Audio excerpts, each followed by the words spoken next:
Why wasn't the marriage of Louis XVI and Marie Antoinette consummated for 7 years? 7 years. And it's not just that there were no babies, there was nothing going on at all. What on earth was going on between these two?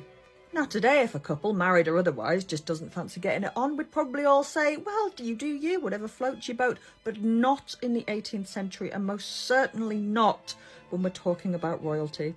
Absolutely nobody gave a stuff if they actually loved one another. Their job was to make babies.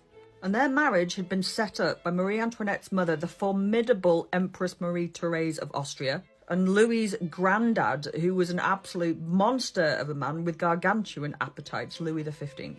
And they set it up because France and Austria had been at war for ages. They hated one another, and this was a way to sort of smooth things over and try and become allies. So the fact that these two get married and then nothing happens, it's not consummated, so the marriage isn't even actually legal in the eyes of the law and the French court, that's bad news. That's really, really bad news. And everyone was freaking out about it. The Empress Marie Therese is writing to her daughter, demanding to know what the hell is going on. His granddad is sending doctors in to examine him. Everybody is absolutely out of their mind. Why won't these two just do the deed? One possible reason could be physical. It has been suggested that Louis had a condition called phimosis, which is where you have a really tight foreskin and erections aren't possible.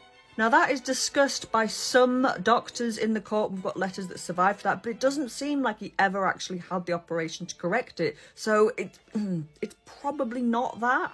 It might have been psychological. We have to remember that when these two got married in 1770, she was only 14 and he was only 15. And they're facing a world of pressure. And by all accounts, Louis was very shy, very awkward, really didn't like talking to people, would rather just be left alone. Today we might actually call him asexual, and this seems to be borne out by the fact that he never actually took any mistresses, which was really weird for a French king. He just doesn't seem to know what to do with his new wife, and when they actually get married, he kind of just gives her this awkward kiss, and then he's shaking the whole time, he doesn't know what to do. And we have to remember that they were never alone, ever. There were courtiers and servants absolutely everywhere. And they lived sort of on opposite sides of the palace to one another. So if he wanted to visit her room, he'd have to sort of scuttle across at night with all the servants watching. And he might have just found that too humiliating.